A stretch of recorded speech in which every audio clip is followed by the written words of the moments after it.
Good evening. Good evening out there in YouTube world and Facebook world. Welcome to this evening's Joko conversation. I am Brother Youssef, a poet,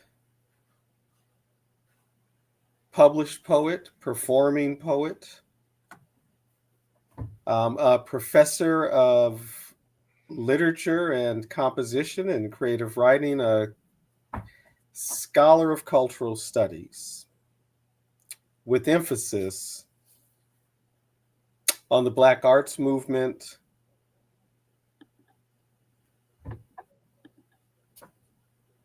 Black involvement in media, and that sort of media and arts landscape. And I am joined by my wonderful partner and comrade, also an educator, also a cultural worker, in it for a long time now. Tasha. Hi, Tasha.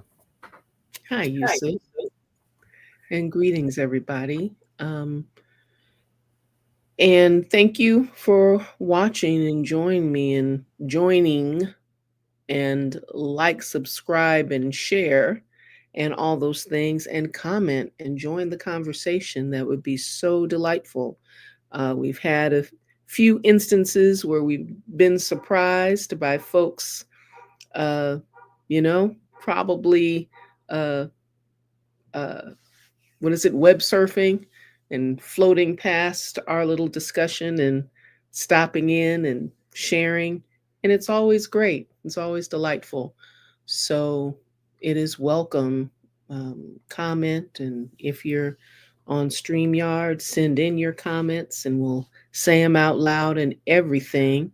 And we always open with our acknowledgments, forefronting our personal ancestral lineages that and that stream of experiences and influences that made us who we are and brought us to a consciousness of uh, bringing goodness into the world, right? And of um, pushing back and resisting uh, the oppressive structures, right? So that doesn't come from nothing. That comes from good influences and prompting, some of them direct, some of them indirect, but we acknowledge that, right? That we're fortunate, consider it a good fortune to have some sense of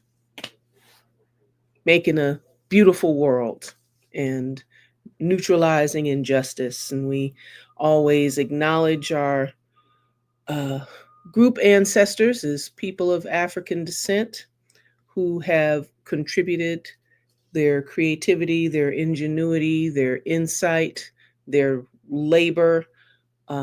Folks whose names we know, folks whose names we don't know, have contributed also to that work of relieving the world of oppression and injustice and uh, that very specific kind of oppression and injustice that has marked world affairs for good 600 years, um, and continues to live, move, and have its being in all of the effects of imperialism, colonialism, uh, predatory capitalism, all of these racisms, uh, sexisms, heterosexisms, all of these things that we're able to identify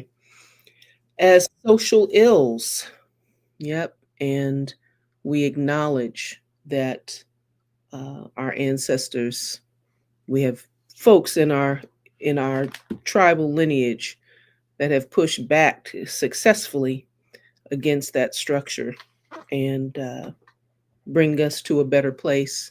And we always acknowledge that any work that we do for the liberation of the African family and for oppressed peoples, we do it the hospitality of the ancestors of the First Nations people and of those First Nations people who continually work in their sovereignty to preserve their culture, their place, and to continue to expand a life affirming um, worldview, right? In spite of it all, and have seen some successes, seen some successes, and stand as inspiration, right?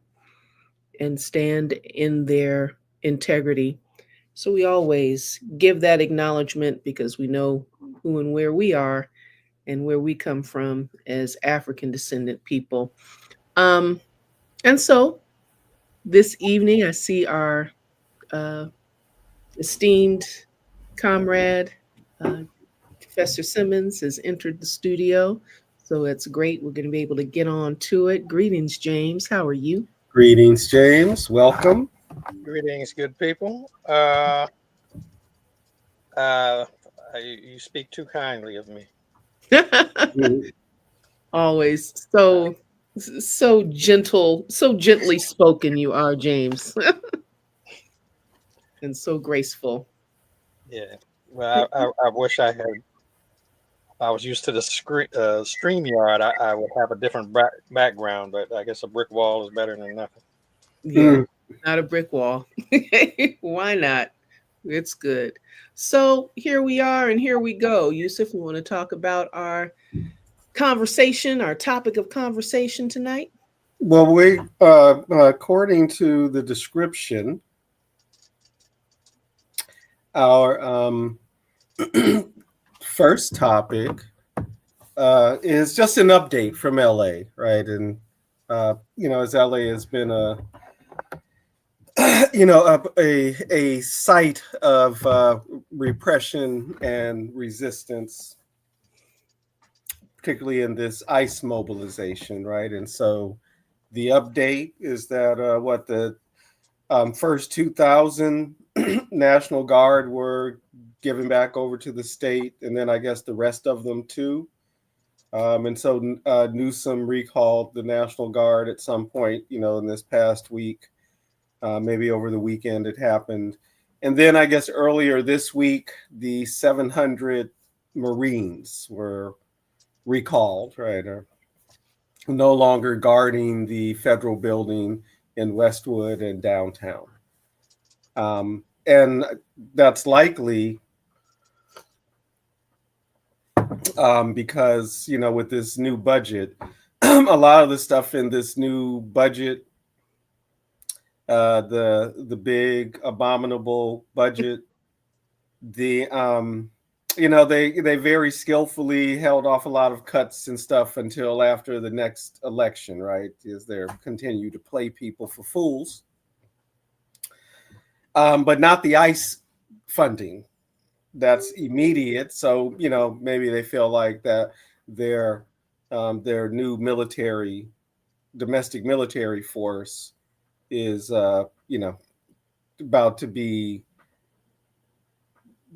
super rich, plenty of space, plenty of cheddar for corruption, that they don't need the National Guard or the Marines now. Mm. I mean, I don't know that the resistance has let up.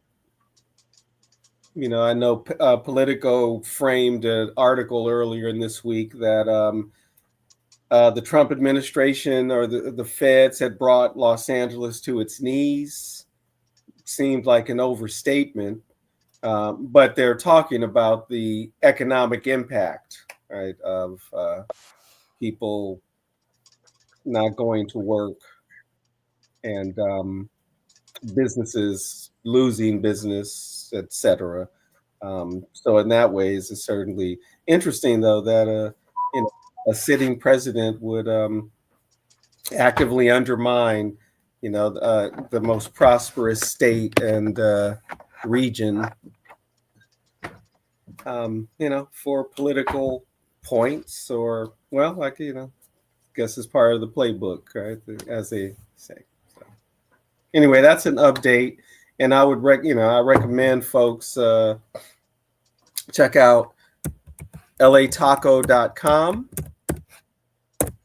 which is really good for recommendations on tacos in LA and other, food items, LA centric food items, good places to eat. But, during this this escalation now, we're about 48, 50 days in to ICE operations, or at least this most recent iteration of ICE operations in LA. LA Taco has been doing some of the best coverage, right, of and tracking and keeping people informed about where ICE is active, and what people are doing to resist. So, we want to give props to LA Taco, and it's worth checking them out, both for the food and the news. I like that combination. James, what's your take? What do you want to add about LA at this time, the militarization of LA and however long it has lasted? What do you see? Well, it struck me as Yusef, you were speaking, and it's like, why would the president undermine the economy of the most prosperous state in this country? And I thought about Cuba. Mm-hmm. United States has had an embargo, has basically declared war on Cuba, and has been in an active state of war against Cuba since the 1960s. So that's over half a century of war. And it's not just to make them break, because obviously the Cubans aren't breaking. If they haven't broken in 60 years, they're not going to break.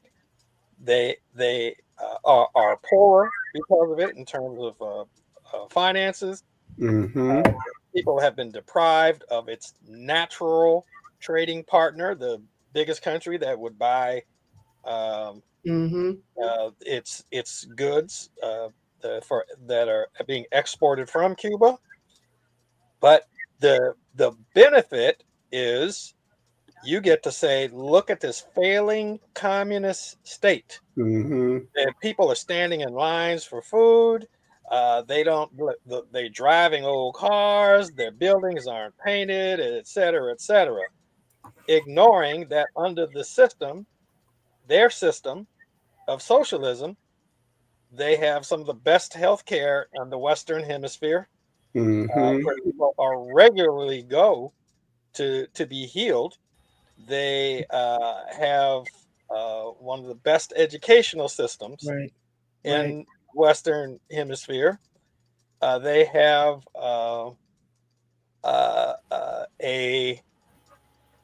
an economy and a people who have not been broken. Mm-hmm. But the United States and its this war footing and this almost insane anti-communism can point at it and say, look, see how communism is, and what a rotten economy this communism and socialism is, ignoring the fact that the biggest, most powerful military in the world, and one of the richest countries in the world, even if it's hocked itself out to China and others, it is putting its foot on Cuba, and Cuba is still alive and kicking, and will continue to be. But they can still point to it and say, oh, look at how terrible it is in Cuba. And people keep talking about, well, this is what you get when you get a socialist economy. No, this is when you have the most powerful military in the world and the most powerful economy in the Western Hemisphere on the attack for well over half a century. So same with California. Mm-hmm. California, it's terrible. It's a failing state, and the governor is terrible. Fourth or fifth largest economy in the world, if it was an independent country. Produces much of the food that feeds the United States. Mm-hmm. And to chase the workforce away, to terrorize people, and free up so-called black jobs, Right.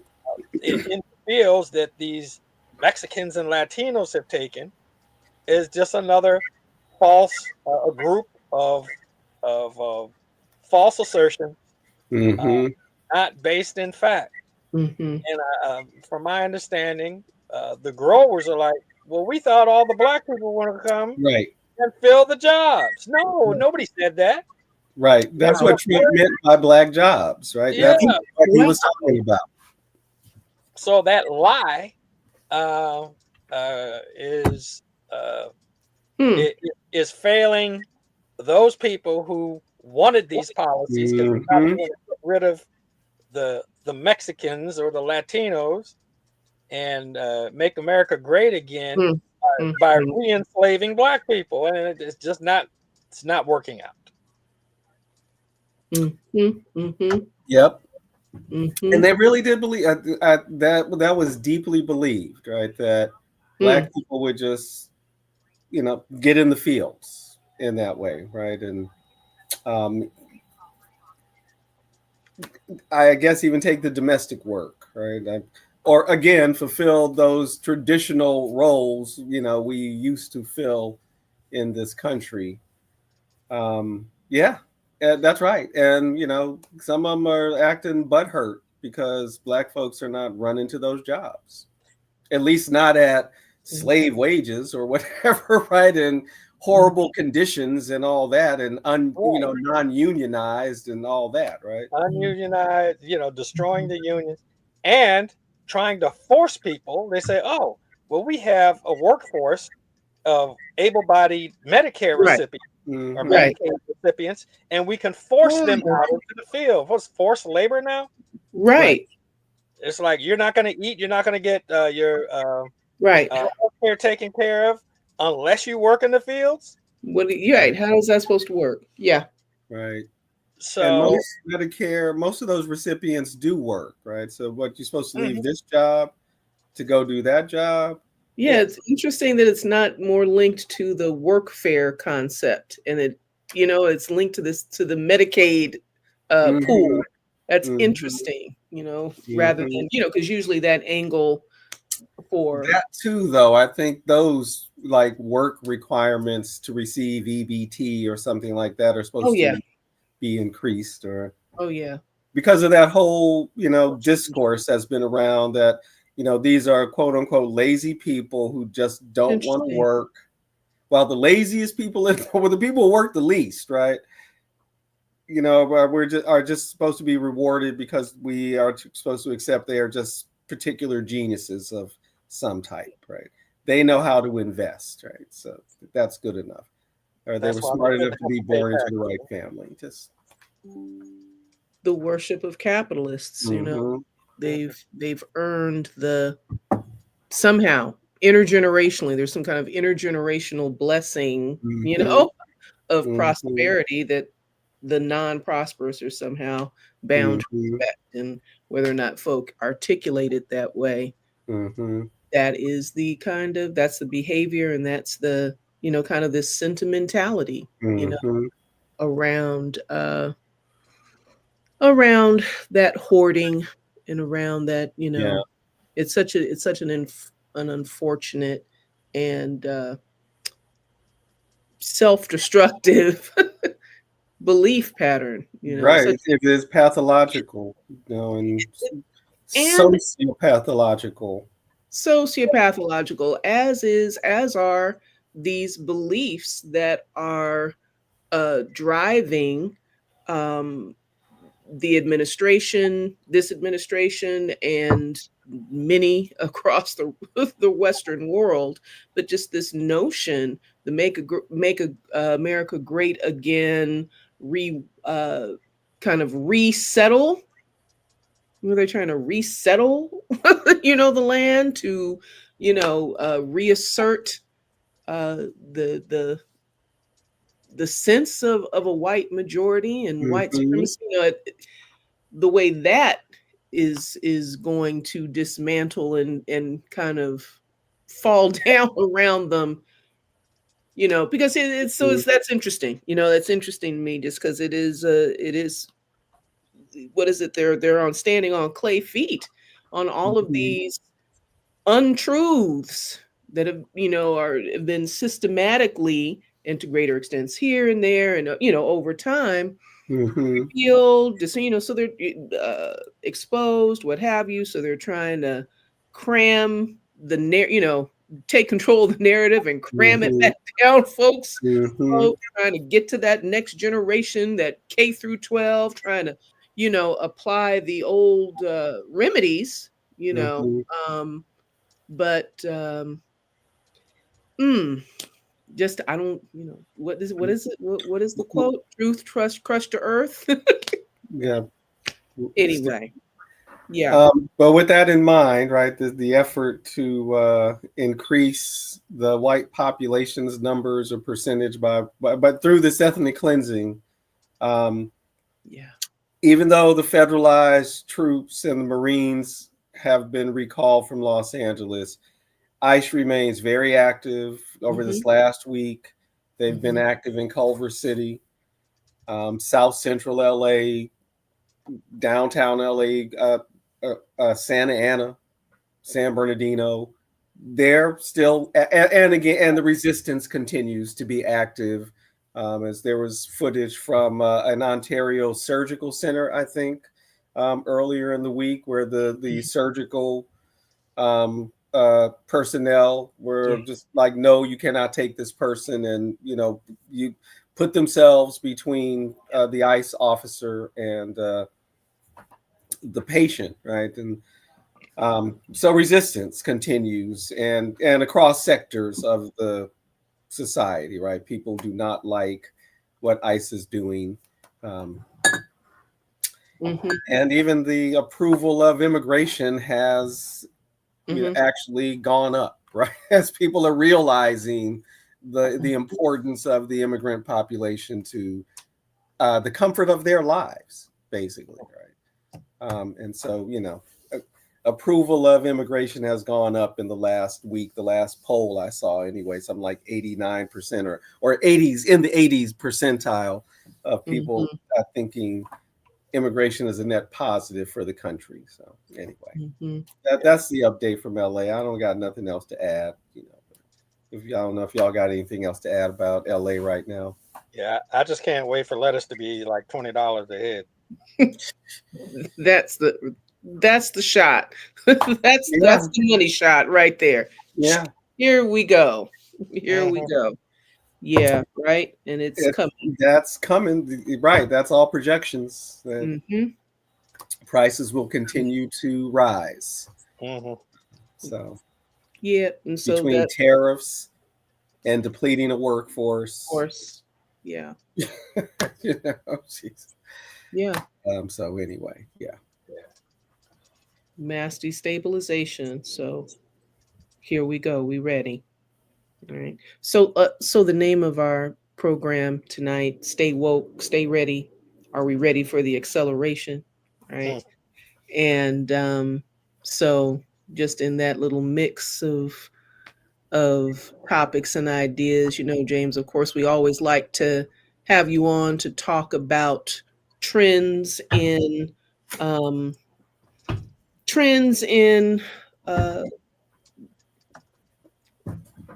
militarized or boots on the ground white supremacist violence, and random, it's kind of like random militia activity, and those kinds of tensions and those kinds of forces. um and so, you know by all means, let us have a free floating conversation Yeah. about, yeah, how how you're seeing that unfold, because obviously we're seeing more, definitely seeing more activity from these groups around the country, and more reporting on those activities and internally in our, media circles and whatnot. But talk on that. Yeah, I think the what is the right wing terrorism um, outside of the government is very concerning. It's growing. They said neo-Nazi isms and organizations are growing. Nazis had usually been a very small part. You know, Mm-hmm. the Klan, the Christian identity movement was influenced by Nazism, but the people identifying as Nazis has usually been fairly small, and that has changed. I think it has changed thanks to your president Mm-hmm. basically accepting it Mm-hmm. ever since Charlottesville. Mm-hmm. Yeah. He has um, fostered that the acceptance of Nazism. He doesn't talk about the Ku Klux Klan that much, but his supposed uh, reading of Mein Kampf, his Nazi-like uh, policies, and apparent uh, being wedded to fascism, uh, I think has kind of promoted that. And besides that, you have people like, and I hate to just dwell on these personalities, but people like Peter Hegseth Mm-hmm. Mm-hmm. and racist incidents being extremely hostile Mm-hmm. to any type of anti-racist, and they call it woke. Like if you're Right. driving down the street, you don't want to stay woke. The Mm-hmm. anti-woke. Here, take a Right. drug, go to sleep, Right. stay asleep. Mm-hmm. Right. But racist incidents have increased in the military. Mm-hmm. Um, Mm-hmm. the leaders around the world are like, the United States is losing its standing, and I'm not saying it's a bad thing, but it's a thing. It's a And thing. you have leaders. I forget. I think was it the leader of Colombia. It's like I don't shake hands with slave owners. I'm not, or Bolivia. I'm not shaking hands with this dude. He's a Mm-hmm. racist, Mm-hmm. and um, their policies are racist. Yeah. Mass deportations, Come on now. just trying to uh, white out Black history Yes.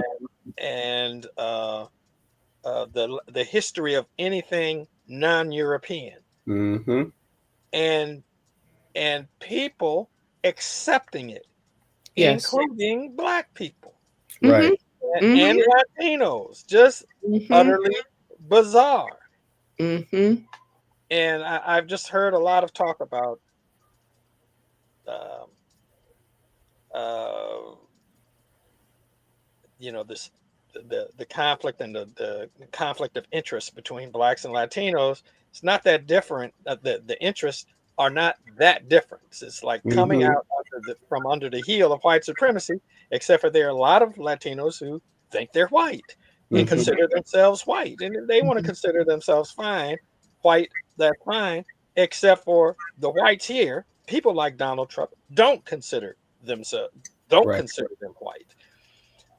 All Mexicans grandmothers didn't just come over from Spain. It's just a lie. Mm-hmm. It's like Black Just people saying, Mm-hmm. "Oh, my grandmother was pure Yes. Cherokee or some other All of crazy." that.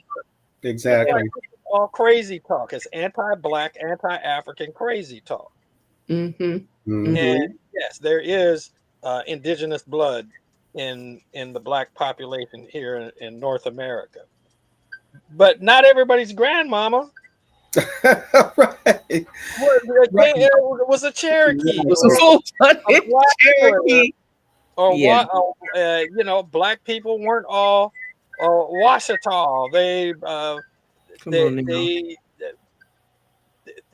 this all this crazy talk again in service of white supremacy uh, is is um, is no defense Mm-hmm. against the terrorism of Nazism, of Mm-hmm. Mhm. the fascism as presented by the the current regime. Again, you can't Mm-hmm. call it an administration because they're not Mhm. administrating. They're Right. tearing out Mhm. government bit by bit. It's Mhm. not Right. an administration. Mhm. Right. Mhm. So the terror that we potentially face, and we've been talking about this a long time. Yes. Mm-hmm. Uh, Yes. Mhm. if they decide, if these Nazis decide to come Mhm. in, Nazis, fascists of any sort, Mhm. red elephants, whatever, if they Mhm. decide to launch an attack Mhm. against Lamert Park or El Mhm. Sereno, Mm-hmm. are we going to call? Are we going to beg the government, as we have in the past, to call in the FBI and the National Guard when they're in the hands of fascists? Right. And if we did, who would they arrest? Mhm. Mm-hmm. It's like Mhm. had Nana had said in the film Tales of the Grim Sleeper. If Mhm. if if my son is going to call, has a problem, he's not going to call the police because he'll wind up shot or in jail. Mm-hmm. Mhm. Now, this is a common Right. thing. So, Yeah. what Yeah. I'm going to do, I don't know, but Yeah. continue to prepare and train and Right. not be deluded That by the make America great again, because that as part. I said, when was America great for us? Mhm. Mhm. And Right. that's just something I think we have to think about really deep, deeply. Mm-hmm. And kind of it's that same old issue of how to spread accuracies, you know, how to accelerate that, you know, Yeah. spread accuracies, Mhm. because there's a lot of, that popular F around and find out that's going on, and that's happening in a lot of ways. I think there's going to be a lot, though a lot of people are seeing and feeling, talking about in our communities, feeling the pressure, seeing what's happening, Mm-hmm. all of that. There's still a lot of us who, in the American habit of anti-intellectualism and in the American habit of not having a non-mediated relationship with what's going on, outside of the mainstream media, are still, still don't believe, it's still something that's somehow outside of reality. There's probably still a great sense of when it gets back on track, and this is just gonna, kind of just be a passing phase. But even if, dude, the administration is deselected, unelected, and they don't make it past, well, not make it past the midterms, but midterms come up and began to really throw a wrench in the congressional plan, and there's not so many people have had anxiety over, is there going to be a next presidential election? Are they going to, even if it's not something that spectacular, these worms coming out of the ground, right? These neo racist, neo Nazi, neo white supremacist words coming out of the ground aren't just going to sink back into the ground. Mhm. Even if there's you know what I'm saying? Right. Um, and so this whole piece of, I feel a little mournful because when we see more of the violence, and I definitely believe that we will, particularly as they get more anxious to grab control, you know, um, there's just a whole lot of us that aren't going to be ready. They're going to be really, really stunned and amazed, and that's half the, you know, half the experience. Beyond, you know, being organized to respond and keep ourselves safe. You know, Mm. but yeah, so um so there it is. And not to mention, as we're having this kind of the conversation about fascists in power, and the dismantling and the destabilizing of the administrative structures and whatnot, got to talk about these dark enlightenment fools. Got to talk about these, what do they call them, techno feudalists, the, you know what I mean, the neo monarchists and all those kinds of folks who are having a whole lot of influence in this piece. And even if they are directly, let's see, they're going to call themselves hierarchists. They're going Mhm. to call themselves, or making hierarchy, what is it, natural hierarchies, great again.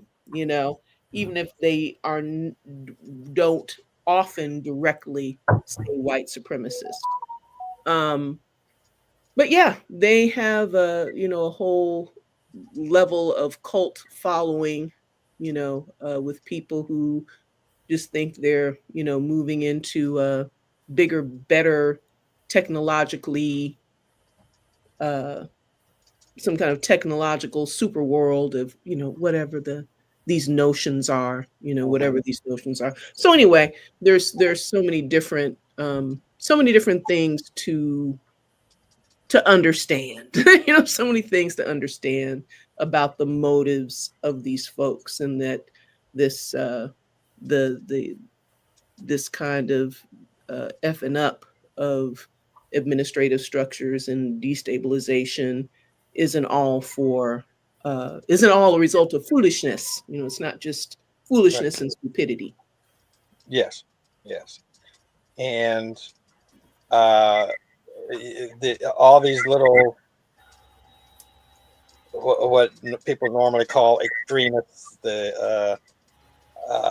make um, like the Proud Boys,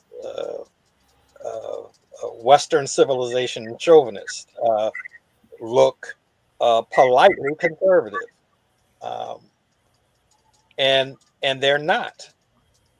And you have someone like Donald Trump, who they should put, when people say reactionary, they should put his picture in the dictionary.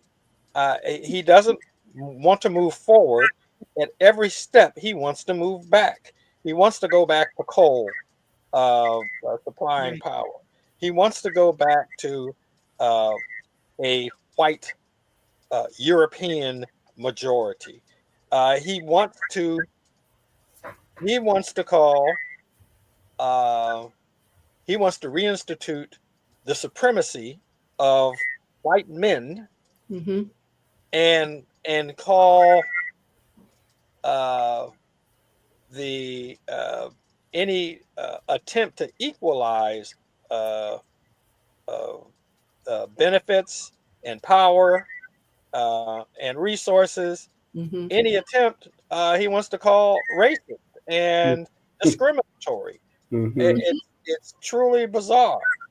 It's Mm-hmm. like you're taking away from the white man. I mean, he may as well just say you're taking away from the white man. And he Mm-hmm. says it, but he says it without saying it so explicitly. But everybody understands. Well, most people, Mm-hmm. not everybody, but most people understand what he's doing, and this is why he has the support. Mm-hmm. And the only reason Nazis don't support him more is because he's more tolerant of Jews, and has Mm-hmm. Jews at his Mm-hmm. side. Uh, Mm-hmm. a fascist Mm-hmm. reactionary like Stephen Miller. I mean, Mm-hmm. that's the kind of, you're upset because he's with Stephen Miller, who's nothing but a white supremacist, nothing but a Western civilization chauvinist.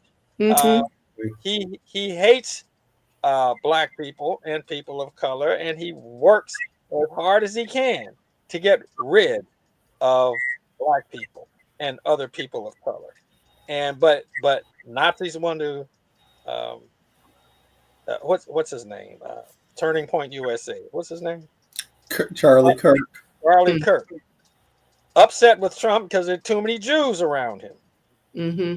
Like, he's still a reactionary. He's still a fascist. He's still a white supremacist. Mm-hmm. Why are you upset over this one issue?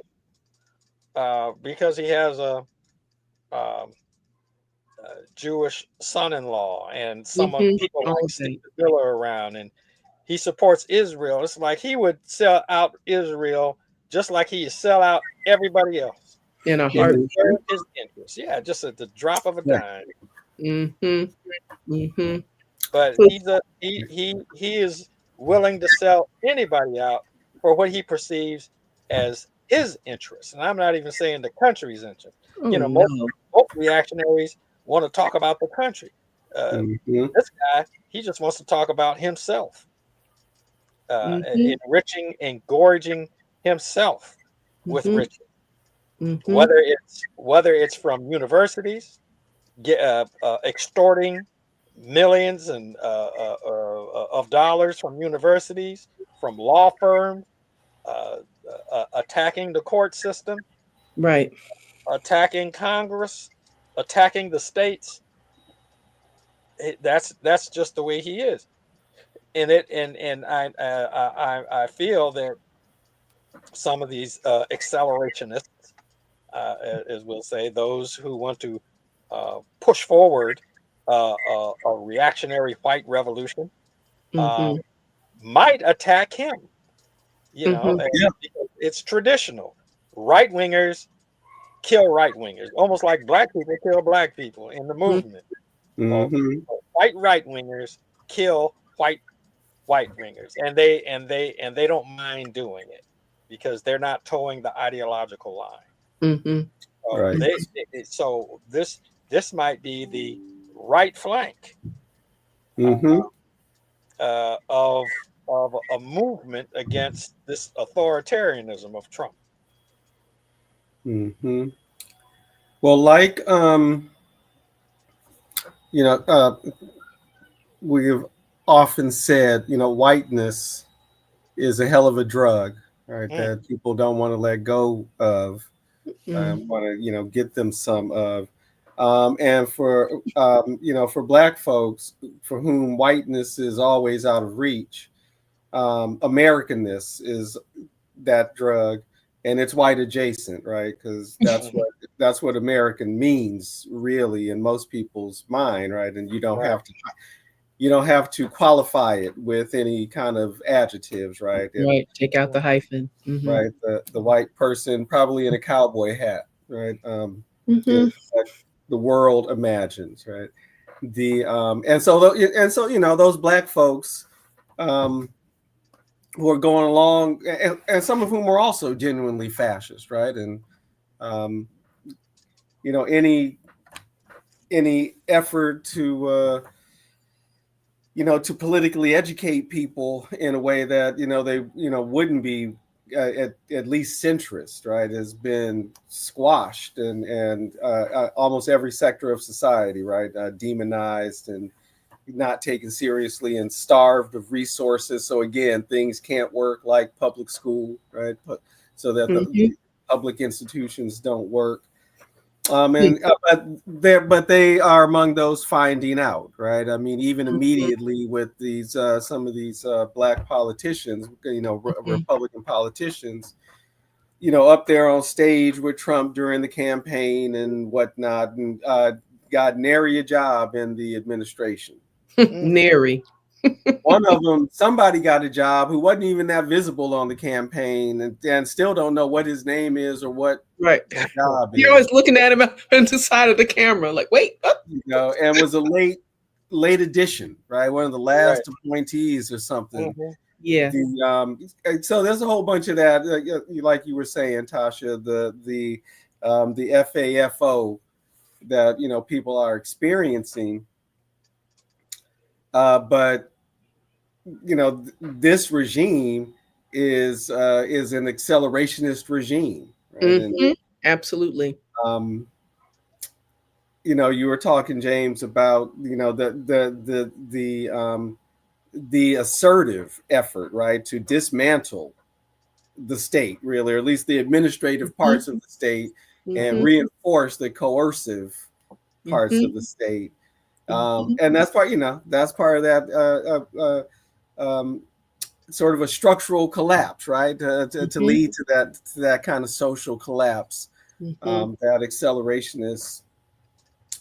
And in this, invigorated right wing accelerationists are about, and their folks are in, and he's been a useful idiot for the right wing.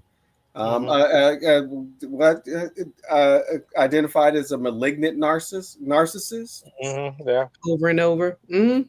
with all these fascist tendencies, and according to what the divorce deposition with Ivana, he didn't have just like Mein Kampf next to the desk, or next to the bed for that bedtime reading that you might expect, if somebody's gonna have Hitler, but like the speeches of Hitler, like deep cuts and shit. Right, deep cuts. So, I mean, right. and so if they say he doesn't like to read, but what is he reading when he does read? Of course, he was younger then, right? So. Yeah, so the accelerationists they've made it to the White House, and this has been underway, right, since post World War II, really, right, and certainly probably with the integration of the army, and people were freaking out, right, and all the concessions that had to be made to all the various colonized communities and nations within the borders of the United States, internationally, and the working class, right? The gains of labor in that period from the 30s and into the 60s, and even into the 70s, with things like OSHA and the Environmental Protection Agency and all that, Any right? of Yeah. Is what they're reacting to. And wow, just the ways in which people have become comfortable, taken for granted, take certain things for granted, never mind a relatively better quality of air, but just the 8-hour workday. You know what I'm saying? American workers have been systematically tricked out of their sense of the power of collective bargaining, the power of unionism, the power, that history absolutely morphed into a question, into the like iconic comic question in the media. Well, where is Jimmy Hoffa? What happened to Jimmy Hoffa? That kind of thing is like this thing that comes up, this whole notion of the thuggery of the unions and the, what I'm saying, and all of this that has been able to be done to reduce social activism to, as you talk about all the time, Yusuf, and is part of your scholarship, to kind of decompose the revolutionary activity and radical activity in the popular imagination, repackage it so that it becomes something that is actually aiding consumerism and assimilation and all of these kinds of things, So, there's that, there's that. But in terms of, because we do have acceleration in our title, and we've mentioned it before. I know we've referred to it before, and now we're doing a little bit more homework. I think it's worth and appropriate to spend a little time just outlining this notion for anybody who might come and watch our little video of accelerationism, and just in a nutshell, right? To push for the collapse of society, in the interest of some kind of, it's just so really, it's so weird, but in the interest of there being the opportunity at the end of it to build a better society, right? So Mm-hmm. notion of, and there's so much talk these days in the media and in social media, well, not in the mainstream media so much, about late stage capitalism, here we are at this, so there's an awareness of um, many of these, these foundations and institutions crumbling, and the kind of crises that the capitalist structure yields. But all of this conversation about the way it folds in here about waste war and the next civil war, and the whole, this notion that pushing and putting pressure on the fissures in society and hastening that collapse and hastening the social chaos and disruption is, actually something that has to happen, is going to happen anyway. So the sooner that happens, then the sooner we get to, the next better society. So whatever that looks like. So because for some people that looks like, what is it? What is your comparison, Yusuf? Yusuf, the Game of Thrones world looks Mm-hmm. like, right? This techno feudalism, this a reign of another reign of kings, a world of kings and nobilities and peasants, and and whatnot, and that I don't know what people are thinking when they're not in that billionaire class, when they're not in the elite class. People, you know what I'm saying? These rank and file folk who are putting all of this energy, their heart and soul. I don't understand why they see a future for themselves in it. You Because know, they have aspirations. Mm-hmm.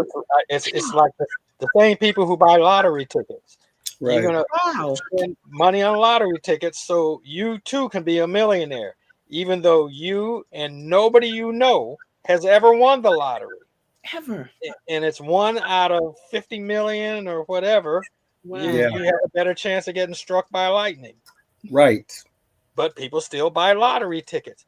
You still cozy up. You mess with Trump because he's great and he's a winner and he's got all this going for you, and you ignore the fact that he betrays everyone. Mm-hmm.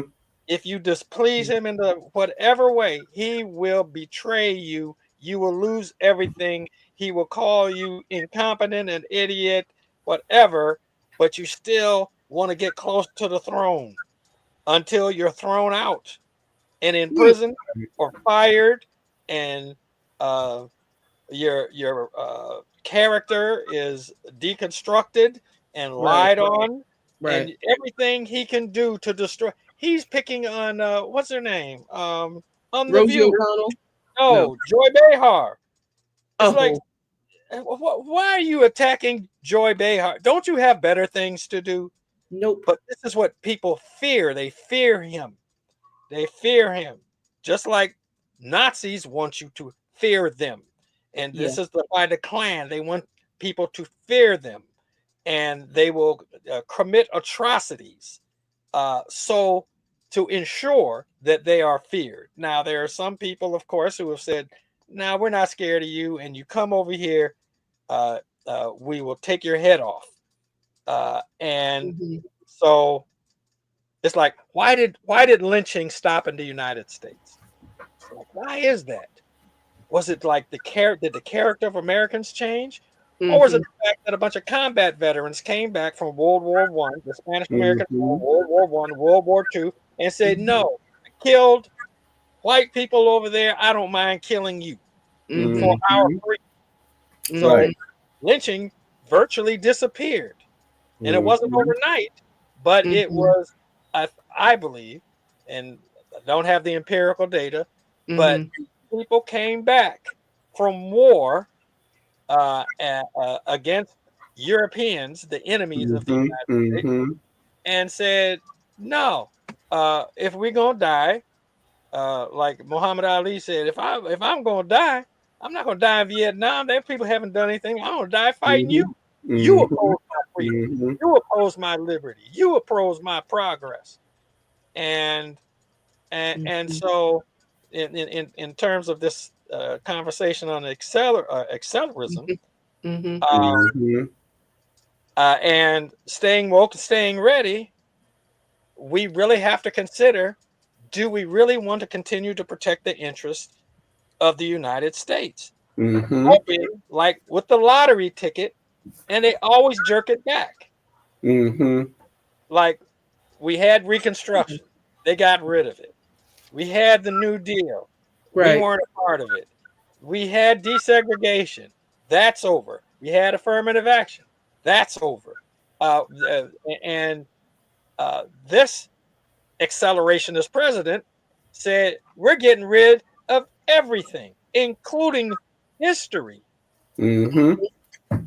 Mhm. And these lackeys and toy soldiers, tin soldiers who want to who want a right wing reactionary revolution to turn back the clock.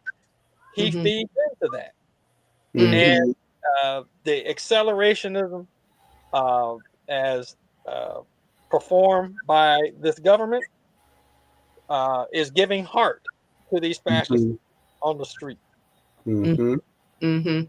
Yeah. And But the hold on, Natasha. go Let ahead. me just real quick encourage our viewers. If you have a comment or question, please put it in the chat because we will definitely get to it. Respond to it, and again, or a comment, right? Put it in the chat, and we will happily share it. That's yeah. Go ahead, Tosh. Yeah, absolutely. Let me see what I was saying. I was about to say, go ahead and talk. It'll come back. It'll Well, come one of the things that I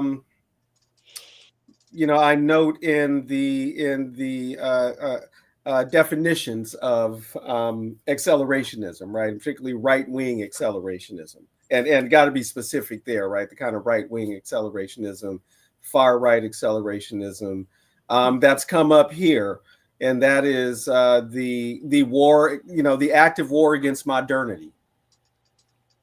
Yes. Hmm. And being opposed, and which the various progressive reforms we've talked about, let alone revolution, because that typically they're certainly right wing, opposed to socialist revolution anywhere, because again, that's a result of modernity, right, or one of the ends of modernity. The So this effort to turn everything back, right, to go back to this this this time for which there's a nostalgia. Hmm. And I can definitely see that in Trump, right, as he wants to take things Hmm. back to the way it was when he Hmm. was young, right? Even though it's a distraction, right? And they're using everything to distract from all the attention on the Epstein case and the Epstein files. I also believe he's absolutely sincere when he says that the Washington Commanders should go back to their old racist name, and the same with the baseball team, the Cleveland Guardians. So he's perfectly sincere about that's what they want, right? Going back to what was to them the good old days, the TV show from the 70s, they called it the Happy Days. Mm-hmm. That this is what they want, Hmm. and that evoking of the Hmm. age of President McKinley, the Hmm. Gilded Age. Hmm. Again, the open rule of billionaires and Hmm. all of Hmm. that, all of this pre-progressive movement in U.S. terms Hmm. world, right? U.S. And it is the world they're actively creating through destroying, right? Hmm. These various agencies, again, like the EPA, being gutted, Hmm. Environmental Protection Agency, and something I just read today, that the food standards, right, have Uh-huh. just lowered. Um, yeah, as of today or yesterday, food standards in a lot of, if like 52 different standards have been lowered. In so yeah, that's it right there. That dismantling Yeah. And that underway. That nostalgia, I did remember what I was going to talk about, but also that nostalgia that is also that nostalgia for that period of subsidizing the white middle class, or creating the you know, this white middle class, expanding access to um, this kind of to professionalism, and if not professionalism, you know, that just that old homestead vision. Here's your, you know, here's your plot, here's your home, that evolves into home ownership, right? The at the center of the American dream. And you know, that so well mythologized and publicized dreams. And so folks are like, you know, without, again, um systematically undereducated population, not having any sense of how these economics work, and how that, you know, how that era actually was facilitated, you know, and subsidized. They just, you know what I'm saying? So they can be told, well, you know, what happened to that good old day, right? Was the, you know, the Negroes' civil rights movement, or, you know, the women's rights, right? Because these things are kind of, uh, uh, uh, there is at least some kind of sequence to that. So we can say, oh, you know, this is cause and effect. And, you know, is there some kind of correlation? And anyway, folks can be continually deceived with that, because that's, you know, essentially what this anti-DEI, anti-woke, and particularly the anti-DEI stuff is about, is codifying and substantiating that reverse racism mythology, and that's so popular among white people, you know. This notion, you know, and we know what those notions are, that affirmative action imposes unfair quotas and ends meritocracy and all those kinds of things. And you know, I think that they uh, did their research, and you know, were careful to know where the pressure points were, and began, you know, some of these think tank situations, you know, and inform. This is, again, my unsubstantiated notion, um, that began to inform, you know, some of that white supremacist propaganda and whatnot. So they know where the pressure points are. So it, you know, makes a lot of common sense. You know, all of these things make a lot of common sense to these folks, because the ideas were never really uprooted in the first place. But one of the things that, what I was trying to speak to earlier, particularly with this ICE business and this, the buildup of the state police, right? Um, a lot of conversation and about ICE is, you know, these people who are being hired, these masked people, you know, who don't have to verify uh, their badge, their department, their name, don't have to, you know, taking off. And, you know, who are these people? Where are they being recruited? How are they being trained? All these questions that are coming up around the ICE force, and the critiques being, they're just, you know, pulling people from everywhere, you know, and anywhere. There isn't any systematic training. And I'm speaking with a really broad brush based on a couple of things I've read, you know. But and that appeal to, and they're always sure to show, you know, some people of color, ICE people of color, you know, who are committing these kidnappings and attacks. um, the appeal of the job, you know, the appeal of, you know, become part of the police force, become part of the military. It's a job, and it's another inroad to some kind of respectability. You can say you're a, you know, you're a member of the police force, and all those things that appeal also to us as people of color. So that's a thing, you know, that's a thing. And I'd love to get your all's uh, notions of how you think we might see that expand or not in our communities, um, in terms of like kind of successful recruitment. Obviously, that recruitment the join the police force, all of that is on so many of our billboards protected to our young people. But yeah, what do you think about that? Do you think we're going to see an expansion of ICE hires with our young people? Yeah, I think that might be so, but they're so wedded to white supremacy, they may not even do that, and they may their ideology might override their need for personnel.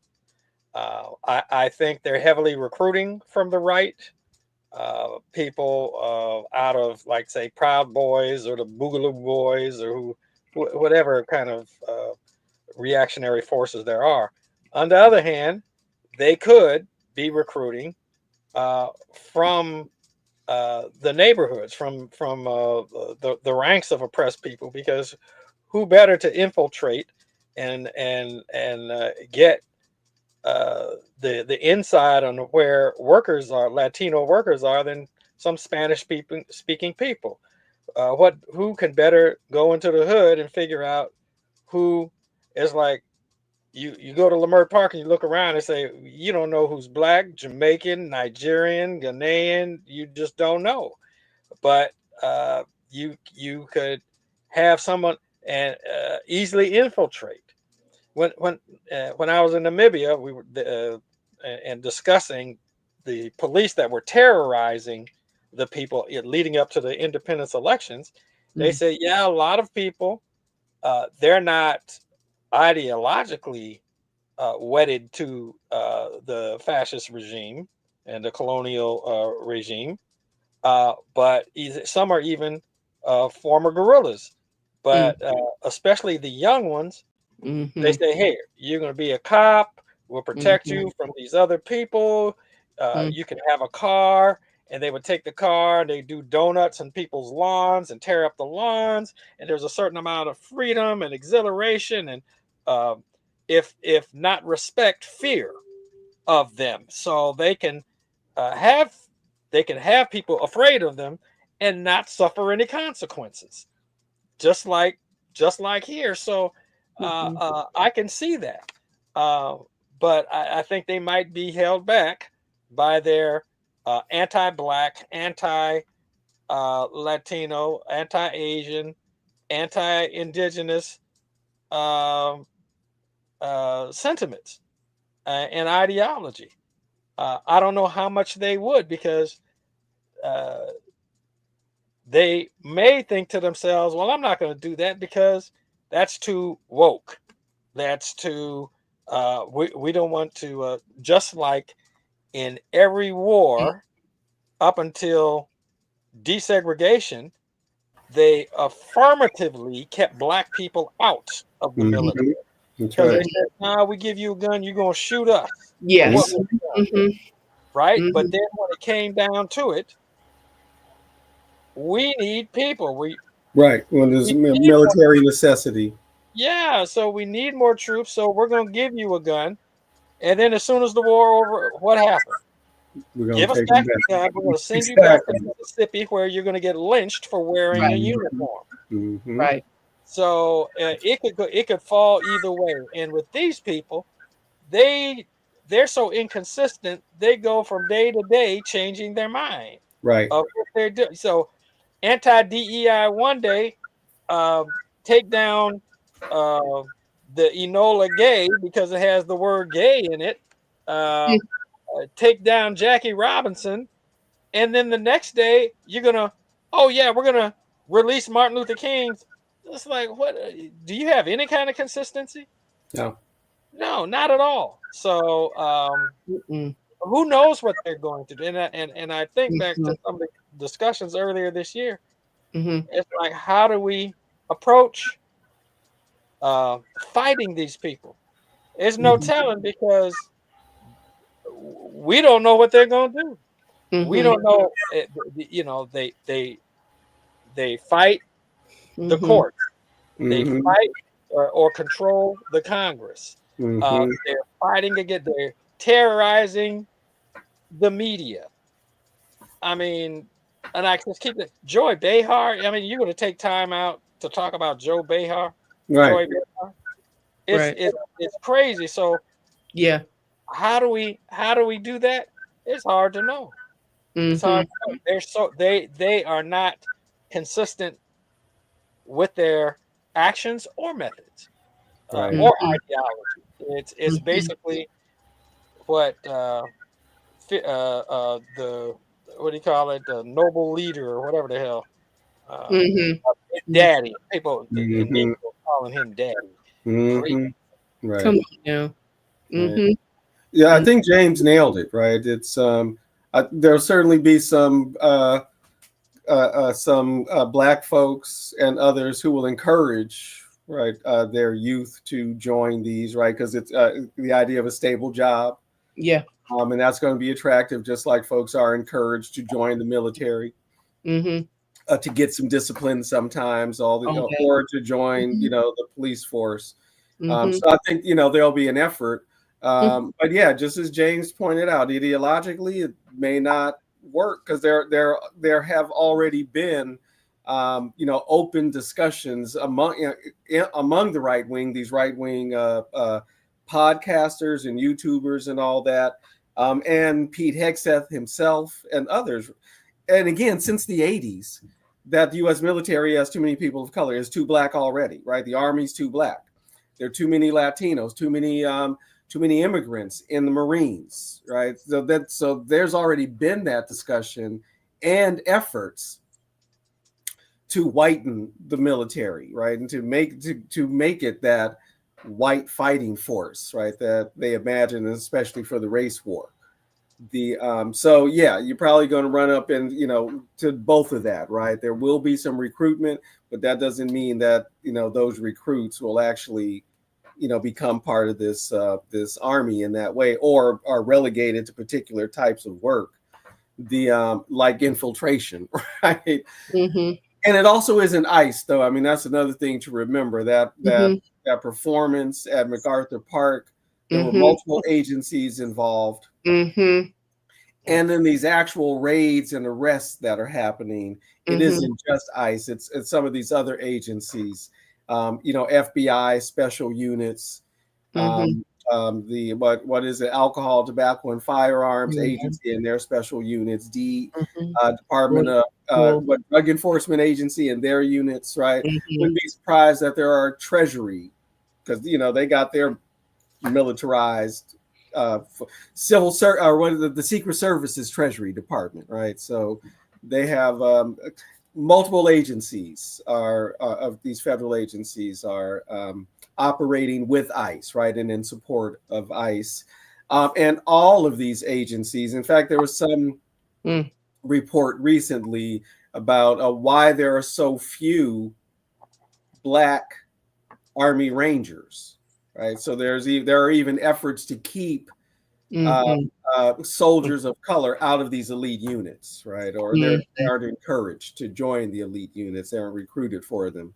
You might ask the same thing about Navy SEALs, right? And whether or not there's Mm-hmm. much Mm-hmm. representation besides these white folks. Of course, I'm discouraging everybody, don't join any of the U.S. military armed forces. And there are enough of us who have training that you don't need to go into the U.S. military to get training. If Mm-hmm. that were ever to be something that were necessary, and maybe in these times, as we're talking about acceleration, those things become necessary, right? People to organize in communities without having to go into the U.S. military or in this area, the Los Angeles Police Department Academy, to learn those skills, Mm-hmm. those self-defense skills. Mm-hmm. Mm-hmm. Group defense. Mm-hmm. Mm-hmm. Self and group. Yeah, Mm-hmm. individual and community. Right. Mm-hmm. Mm-hmm. Yeah. Um, yeah. And that's also something that the population at large, well, in general and in specific, hasn't dealt with this actual um, Gestapo. Mm-hmm. That they're instituting now Yeah. with this bill that's fattening it out and gonna Mm-hmm. really institutionalize this forget that it's immigration's customs enforcement. Forget that. It's a policing force and an attack force, right? Right. And not something that folk are, have any kind of sense of. Folks are. And actually, James, I would like to ask you about this.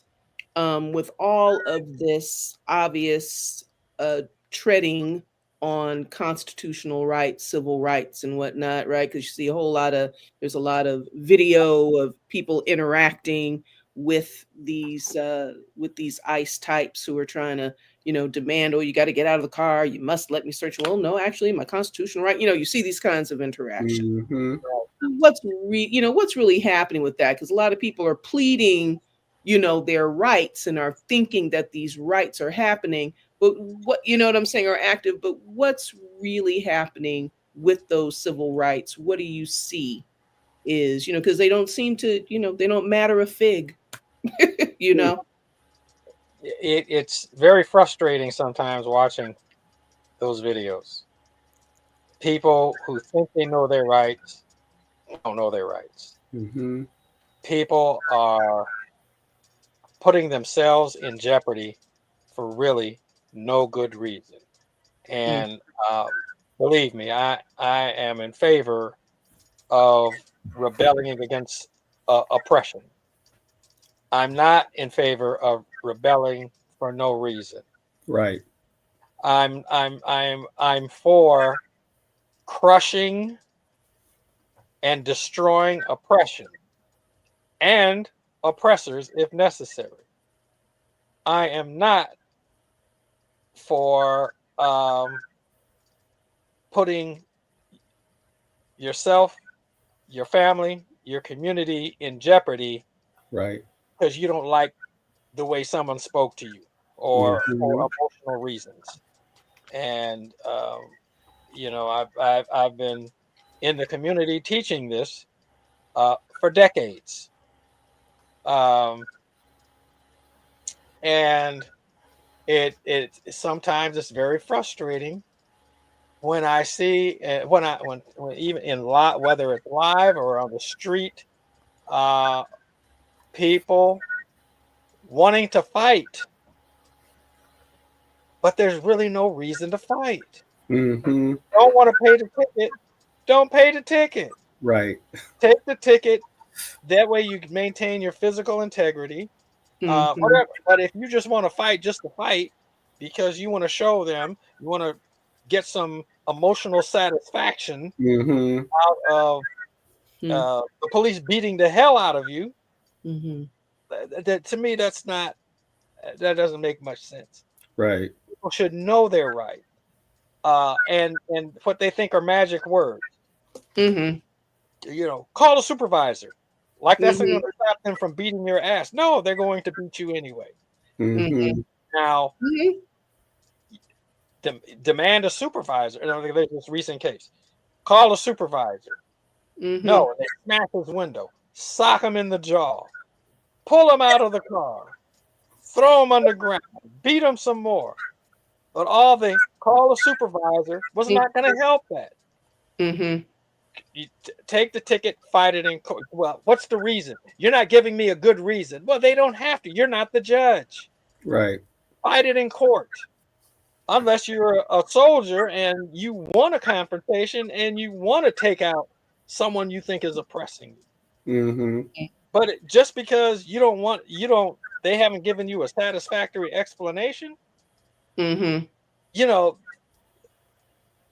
Police and lawyers and judges are constantly learning the law every day. There's a new case. There's a new statute. And if the only thing you're doing is watching YouTube videos, you're not going to be up on that. If you're only listening, paying attention to what's on Instagram and TikTok, you're not going to understand. So you have to get a female officer to arrest me. No, they don't. They, you can't do that. You have to get a supervisor. No, they don't. Yeah, they're supposed to. Right. but it doesn't mean that they're going to. But it doesn't mean they will. That's right. Yeah, and so Because you command it. Mm-hmm. I really wish people would study both law and how to maintain their physical integrity and the physical integrity of the people around them. Again, George Floyd Mm-hmm. being murdered in front of like a dozen people, Mm-hmm. and people are screaming, they're recording. It's like, you think you're going to pull a camera out and they're going to stop murdering this man? No, they're going to continue to murder him. Mm-hmm. And like I suggested, take a bottle, smash it on the ground. At least you'll get a ticket for littering. Mhm. Sekou Odinga, peace be with him, he said, don't smash the bottle on the ground, smash it on their head. Mm-hmm. But that would lead to you getting arrested. And I don't think Mm-hmm. people get arrested Right. unless they're prepared to be arrested. Mm-hmm. Mhm. What's going to happen to your children who are in the car? Right. Yes. Who's going to pick them up? And if you're willing to do that, fine. If you're willing to get your teeth knocked out, fine. You think you're going to get a payday? Not always so. Mm-hmm. It's not always so. I Mm-hmm. believe in resistance. I believe in rebelling, but have a reason Mm-hmm. Right. and understand what you're doing before Yeah. you do it. Don't do it Yeah. off of emotional impulses. Yeah. Yeah. And false notions of, these kinds of false notions of asserting the power, false belief in some kind of power in verbally asserting your rights and making demands of people there's Yeah, the magic words. yeah, Mhm. yeah, of various kinds, in various levels of delusion with that, even what the police represent and how you can interact in that old sovereign citizenship mess that comes from these same communities, ironically, right? Mhm. But yeah, that's a real thing. And this also in terms of I haven't heard, I should say, a lot of talk about the Patriot Act lately. Here and there, some mentions in terms of what the what law enforcement has the capacity to do, um, in view of that, as facilitated by um, the Patriot Act and what have you. Because there has been a lot of conversation about that lately, but in terms of, now moving into these modes of labeling organizations, terrorist organizations, and all of these kinds of things, is there something to be thinking about relative to, or, is there something to reach back into with the Patriot Act that kind of blends in with this militarization and I think the Patriot Act again is there were some sections of the Patriot Act that are no longer valid. okay. Mhm. They've expired. But as I said before, the the this regime and these governments, local and state and county, uh, a lot of times they're making it up as they go along, Mhm. and so it's difficult. Focusing on the Patriot Act, this regime in power Mm-hmm. doesn't care about the Patriot Act. Right. They Mm-hmm. don't care about the laws of Mm-hmm. the Constitution as governed by Mm-hmm. the Constitution. They don't care Mm-hmm. about the federal laws. They don't care about the state laws. They do anything they want, and giving them the capacity, whether the Patriot Act gives them the capacity to do it or the authority to do it, they still have the capacity to do it. Right. As long as they have Got it. weapons and personnel, they're going to do it, and they have done it. That's it. How do Right. you Mhm. deport U.S. citizens? How do you deport them to a third country? You just do it. Deporting people to South Sudan. How do you do that? Because you can. You just do it. You just do it. And so it was, again, frustrating because, remember there was Senate Bill 1 in the 80s and the Patriot Act and all of this. And we're looking at over here, they're like, I don't give a damn about no Patriot Act. Right. We don't care about the immigration laws. We don't care about the Constitution. Right. I mean, the Attorney General or Homeland Security, whatever, I get them all mixed up. Certain state. So, what about what did they ask her? And she said, well, that gives the president the right to arrest habeas corpus. Right. The president the right to just arrest everybody whenever they want. And it's like, no, you idiot. That doesn't mean that. It's just the opposite. Right. Oh. No. Right. Well, this is the kind of this is the government we're dealing with. Yes. Remember there's a party, the Know Nothings. These people don't know nothing. They act like they know nothing, and they don't care. We could call them the ignorant party. Don't know, don't want to know. Right. Yeah. They ignorant, not ignorant, which means ignorant. You can enlighten them. They ignorant. Don't know, don't want to know. Not seeking to know. So, the Patriot Act was crazy when it was passed into law. Like people talking about COINTELPRO was crazy when it was in effect. But what they're doing now, way past COINTELPRO. Okay. Right. It's way past that. Right. They made it all legal. Yeah, it's like, and if it's not legal, just like COINTELPRO wasn't legal, they'll do it anyway. Just did it. Right.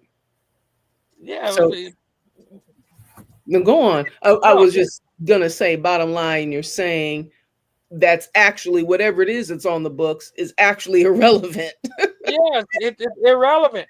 It's like what they used to do during COINTELPRO. You arrest people, put them in prison, and by the time they got out, because it was an illegal arrest, they've expended funds, time, organizing effort, and it's had its desired effect. I have a video of some police officers talking about how best to search a house, and they're outside with their body cams on, and they're talking about ways to illegally dream up a way to get into the house to search it. And then another cop walks up and covers up his camera, like, "Are you guys on?"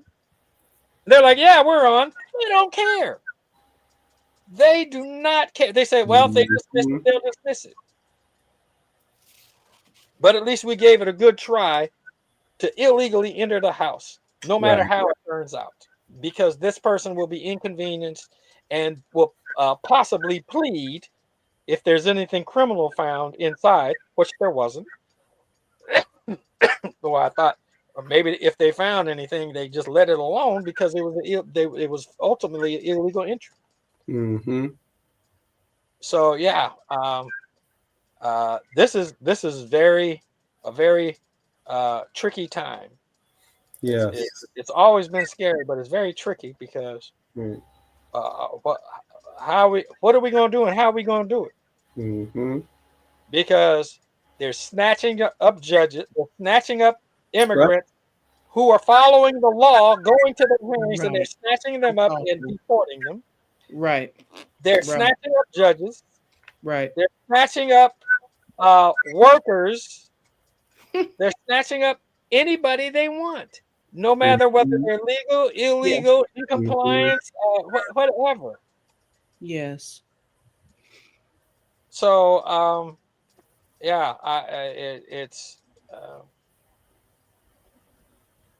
it's a time to say, stay woke, stay ready, stay ready, stay ready, and if you ain't ready, get ready.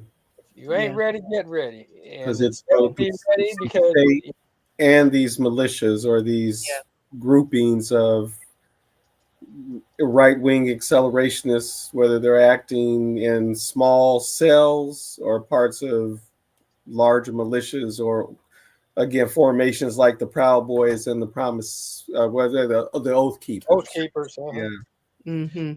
And Mm-hmm. to address Tasha, I think what you were getting at before, if a group of people without badges, without identification, with their faces covered, come and try to snatch you or someone in the community, and you think they might be something other, that they're not identifying themselves as law enforcement, they, I think, should be presumed to be criminals, right. Mm-hmm. and people should act accordingly. That's Mm-hmm. right.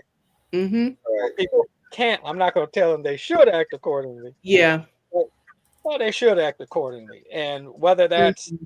to say, "Excuse me, I'm calling the police." Right. Again, I had a Mm-hmm. client who did that. They Mm-hmm. there were some people running towards him with guns, ran in the house. He said, "Call the police! Call the police!" His mother called the police. These people are out here with guns. They said, "Could send the police," and they're like, "Oh, they're already there." It was the Mhm. police, It was the police. Yeah. Okay. but they were in plain clothes, Right. and he shot at them, and he was acquitted of shooting at them Hmm. Mm-hmm. because they didn't identify Because themselves. they didn't identify themselves, Identify and they themselves. haven't been identifying themselves. Right. And we know there Right. continue to be reports of criminals Yes. taking Absolutely. advantage of that, Yes, and Yes. kidnapping people, right, and yeah, assaulting Yes. people Yes. because of that, right? Because of this Yes. tactic of unmarked cars, masked, and not identifying, you know, your themselves as police officers or federal agents. yes. So, No, and there's always that lesson of the Valentine's Day massacre. Hmm. Even people posing as police mm, could be Right? straight criminals. Yeah. And even what is it? The area, what was it called? Area 12 or whatever in Chicago, where Hmm. they tortured people into mhm. confessing to Hmm. murders, and Right. people getting executed that Yeah. ended the death penalty in Illinois. Even if they have a uniform on, doesn't mean that they're acting legally. And That's right. if law enforcement, Yeah. so-called legit law enforcement, is uh, uh, physically abusing you, and we've all seen it, you can defend yourself. Hmm. You got to be careful because if something happens, they are going to prosecute you to the fullest extent of the law, Right. and Mm-hmm. you have to determine what you want to give up, Hmm. Mm-hmm. Hmm. Mm-hmm. because a lot of people think they're going to die. Yeah. Yeah. Yeah, and it's a reasonable assumption. Of course it is. In Of course it many is. cases, right? Yeah. Yeah. But this There was this is the level of the conversation. This is this is the stay woke and stay ready part. This is the get ready part. The level mm, of the conversation that folk need to be having, commonplace, right? To understand the nature of the threat and to understand that the threat is expanding. It's not happening to them with a capital T. This Right. mhm, is right. Whatever you are witnessing is coming for you, coming soon to a theater of action near you, you know. Um, and that yeah, here we are making those decisions and getting into this issue of the of lawlessness, the issue of lawlessness when there's such a heavy expectation mm, or you know belief reliance, just that automatic knee-jerk kind of notion that there's some kind of way or some kind of law legal structure Hmm. that's you know that's still an expectation, yeah. um which actually y'all, I'd love to hear your comments on conscientious objection, you know, dissension in the ranks, dissatisfaction in these ranks as well, which is popping up in various ways and in various places. And you know, we're seeing it in certain, you know, media outlets, reading about it and whatnot. What are y'all thinking about that? Whatever it is, just your random thoughts on dissension in the ranks. Well, I think that that farce of a parade they had in Washington D.C. a few weeks ago. One of the things that struck, I think, pretty much anybody around the world. This military looks completely untogether. They're not marching together. They're not marching in step. They're not in uniform. And it turns out, apparently, that the troops were like, that was their way to resist being forced to perform. Yeah. Like actors. It's like for the pleasure of the emperor. So they just like, well, we'll just walk. And that's what they did. Out of sync, out of step. They weren't having it. My nephew he gung ho joined the Marines recently, and I was like, "You crazy joining the Marines?" But it might be good for him. At the same time, now he says the Marines that had been sent there is like, what the hell are people doing in Los Angeles? But wasting time. Exactly. So that little bit of resistance, and besides being a conscientious objector, like excuse me, I didn't mean that literally. I meant, okay. I didn't mean literally. Although some are actively conscientiously objecting, right? So okay, yeah. I just mean that dissension in the ranks, more of that, resistance to. Yes, I think you'll find more of that in the future. Just based on it, it's like, what am I doing in Los Angeles? Right. Or what am I doing in Miami or wherever? This is not going to fight radical Islamic terrorist cells and rogue regimes. And here I am rounding up people who've been in the United States for 30 years and picking cherries. What the hell is that? So I think that's a good point, that people will have, like I said, and will be objecting to oppressing people actively, even though they're in uniform. Yeah, exactly. And those are the reports, right? That there's already, morale is low, right? The morale was reported to be very low among the California National Guard when they were federalized, and then forced to sleep in not the best conditions and all this, and that morale was low. Soldiers were acting out in various ways to demonstrate their displeasure, and that's that's much more widespread in the throughout the armed services. I mean, this is pure speculation on my part, but I found it odd, right, that whatever aircraft carrier that was in the the Red Sea lost, or maybe it was more than one carrier, but they lost 2 airplanes, right? They lost 2 of their fighter jets that fell off the deck. I mean, that happened, right? When was the last time that happened? Right. How does that happen, right? And not even under fire from the Houthis or anything like that. They just lost these fighter jets that are not, so yeah, the reports are out that morale is low, and all kinds of acting out, like defecating in the showers and stuff, right, to demonstrate. And that we can expect more of that, right? That they're and some of that is dissatisfaction or recognition of the complete incompetence of the leadership, right? Particularly the Secretary of Defense and the President, the Commander in Chief, right? That these are incompetence. And so there's morale there, and even among the officer corps, right there, is dissension, retirements, and efforts to, we've seen it, efforts to purge the military, purge, whatever woke, military. Um, and the military is, it's a huge sector of society. Well, I mean, it really, compared to the population of the United States, it's a fairly small percentage of the population, but then a small percentage of a lot of people, right? It's a lot of people, and it's a huge organization with a lot of diversity within it, right? And diversity of opinion within it. And, you're getting retirements of officers, and that's a great question, because the U.S. military, it may not be in the best shape, right?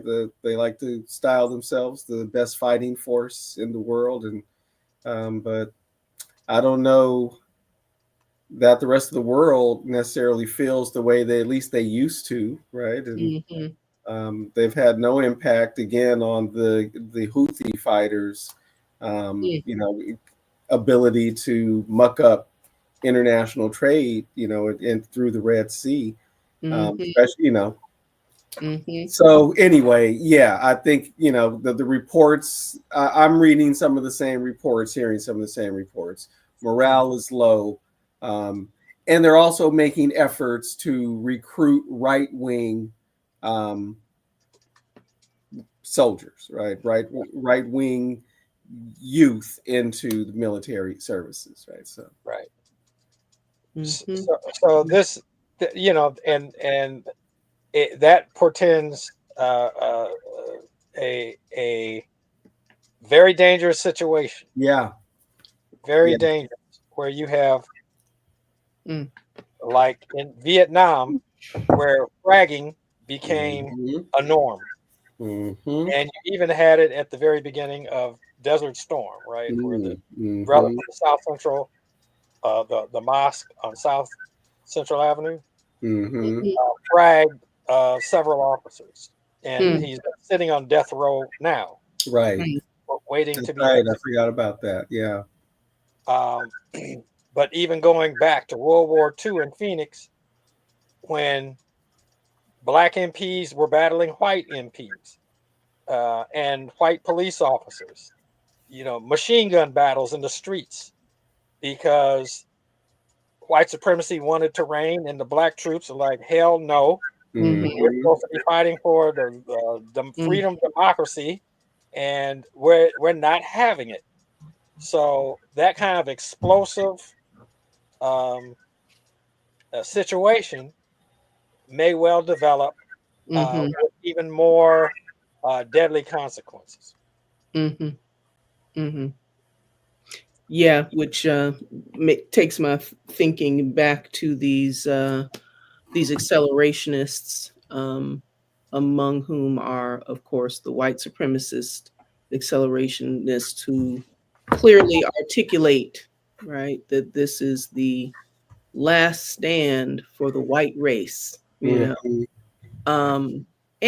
also, and this for further discussions about this and accelerationism and how it's being propagandized, and who's doing the propagandizing now. Some articulations from, the popular Mr. Yarvin, Curtis Yarvin, who's like the rock star of the dark enlightenment kind of vibe, articulating really straightforwardly that nonsense, like literal, the effectiveness and the role of misinformation, poor information, sending out just bullshit, flooding the the area, flooding the zone with bullshit, and how that assists the acceleration, how it assists the acceleration.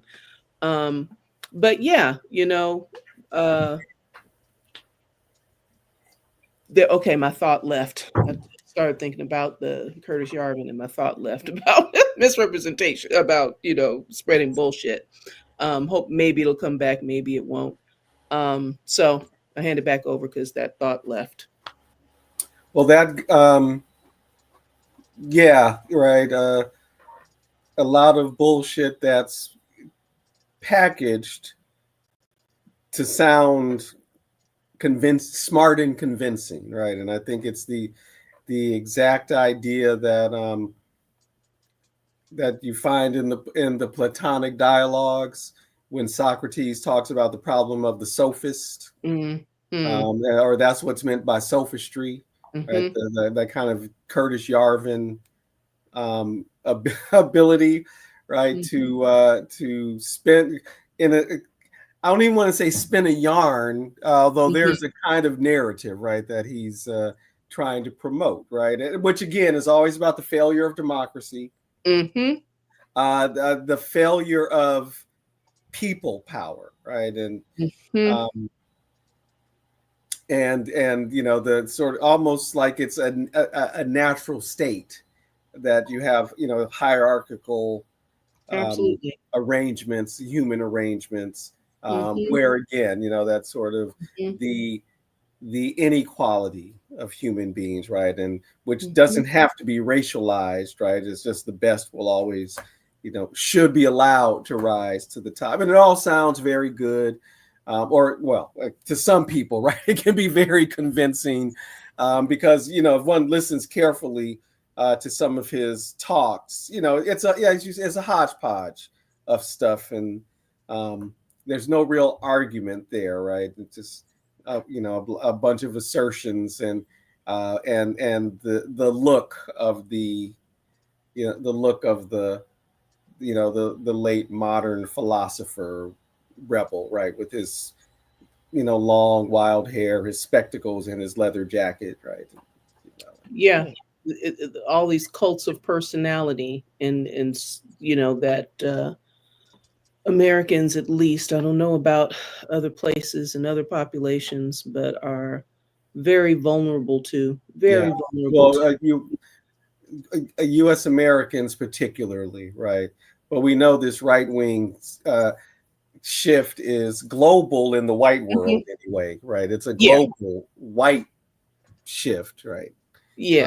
How it works in different places, and how what how it's culturally specific to different places is is going to be different. But definitely a rock star, and it's just about reiterating, and also this appealing to this what is it, oppositional defiant so you're right, to reference the notion of this disorder, this this appeal of looking oppositional, right? And this appeal, looking the part is important. Say that again. Looking the part is important, particularly in a society where the visual, right, visual presentation is so critical, right? Yes, and the main ideas, but so the details aren't important. If you listen to this guy because he's a philosopher, and someone is going to throw in, they'll fill in the gaps. It very much relies on folks filling in gaps with shit that they don't have the background to critically assess, right? But the main ideas carry across. Democracy doesn't work. It's however that's characterized. Democracy doesn't work. Natural hierarchies, because that's how you feel. Right. Right. And all that goes with it. Technology can save us. Say that again. Technology can save us if it's allowed to develop unregulated and all this type stuff. All of these kind, very, very, very much belief structures, non-critical structures, and oppose socialism and communism at all costs. At all costs, because that's That's whatever it is. It's not, it's demonized. It's not good. It's not gonna work. It's never worked, and all of this shit. But that's just, and I say it like that, and so dismissively, but really what that represents to me is just the mountain, no, the chasms of gaps, the chasm like gaps of information, that support that kind of thinking, that support that kind of magical thinking, that support that kind of, religiosity, and can be, just difficult to talk to, can be difficult to talk to, difficult to there dare I say reason with, dare I say reason with, but yeah, very, very simplistic, easy to digest ideas.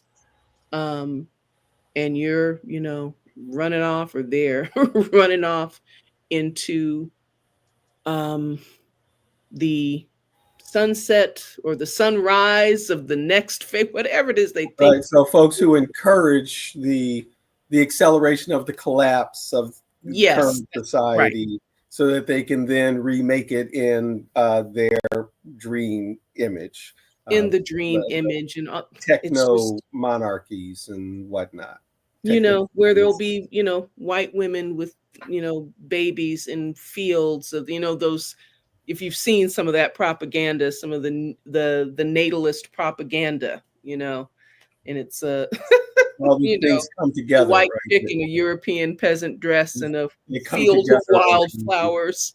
Yeah, I'm sure with big hips and ample bosoms, right? Yeah. With ample bosoms. No, actually, no. And it's interesting that you mentioned that, because I was thinking about the presentation. No, now she looks like a runway model. So she's actually, so it's all like Melania. Yes. Yeah. She'll look like she could get pregnant. The current slender, yes. It's about that aesthetic. But it looks like some kind of douche commercial. It's like a massive commercial. Right. You know what I'm saying? All of these, idealized white woman. Yes, but and then so that's another part, discussion for another time. But James, something that you always reiterate is that by no means are these groups, however they're coalescing, and they understand that they are anti-Black and they understand that they are pro-white supremacy, but there's so many divergences and contestations, ideological contests, and confusions within that world, within that world, and in that community of thought, and they've just got, but they've got at least here, they've got plenty of ammo. They got hardware, they got ammo, they got resources and backing, and it's and as you said, got to stay woke and stay ready. Again, coming back to that again.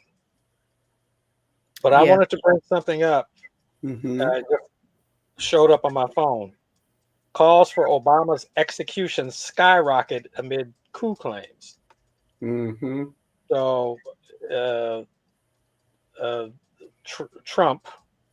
President Trump said that Obama has been caught cold blue something or other, guilty of plotting the overthrow of Trump's regime, the first one. And so there has been, in the last few days, according to this article, and let me see where the article is from, Newsmax. Well, but it doesn't matter where it comes from in terms of because Newsmax is one of those Breitbart type outlets, but it's about the rumor mill. It's like releasing this AI ridiculous image. That was the whole point of releasing Obama. that Being and arrested. making the accusation, right? So Yes. we Yeah. expect it, right? But there's Yeah. over a 1,000% increase of calls for Obama's imprisonment or execution on Mhm. Truth Social. 1,000%. 430% increase on Gab, whatever that is. Mhm. And comments on Telegraph went from 0 to 12. Mhm. Uh-huh. Again, I'm sure Yeah. all these same people are Yeah. engaged in this kind of behavior. Yes, exactly. Absolutely. Even though we may see Obama as a lapdog of imperialism, for them, he is the great colored menace. Exactly. Exactly. And Is the worthy of death. the reason for the intensity of the reaction. Very interesting. So a pretty skillful diversion from Epstein, though they're saying if that's so, if they're talking about, if their attention is diverted to calling But for it isn't diverted. I mean, it extortion. it isn't diverted. It's just those things can occur simultaneously, right? Okay. Because that was just that was red meat. They've been wanting that for Obama, so they can do both, right? They can Okay. They can chew call gum for and Obama, walk. on that for sure, right? We want the Epstein files because they think that folks like Obama are in the files, right? That's one of the reasons the right wing wants the files, so that all goes together. Yeah. Right. But we've been at it for nearly 2 hours. Yes, we have. So we can go ahead and bring this conversation to a close. Wrap it on up. Yeah. So you want to make some closing comments, James? Yeah, get ready, stay ready. Agitate, educate, build, organize, and don't be scared. Don't be scared. That's for real. Yeah. Yeah. And be ready for anything. Mm-hmm. And collect up, talk about it, get your facts straight, understand what you're dealing with so that you're being ready for anything isn't floating in a sea of uncertainty and just hyper vigilance, but understand what it means to how we got to understand the moment and meet it, all those things. So yeah. Yes. So I guess with that, we can say good night, folks out there in YouTube world. Please subscribe to our channel, like this video, and share it. And if you're watching this on YouTube, you can do all the equivalent things, right? But get the word out. So please share. And we will be back next week, certainly Thursday, with another conversation. All right, folks. Right on. Right on. Thank you, James. Thank you, James. This was a great conversation, right? Shed some necessary light on the situation. And yeah, folks, you better get ready. Well, thank you for having the platform, and I hope this helps provoke people to think critically about issues. Yeah. Not just repeat what they heard, whether from us three or anywhere else. Yeah. Engage in critical thinking. Yeah. Yes. Couldn't say it better. And think for yourself. All right. Thank you. Okay. You want to say good night, Tasha? Good night, Tasha. When we fight, we win. I want to say that. Yeah. When we fight, night, we win. That's a great way to say good night. And folks, me too. Let me say good night. And as always, or as I often do, leave you with Bob Marley's words. Revelation reveals the truth. It takes a revolution, y'all, to make a solution. Peace to victory.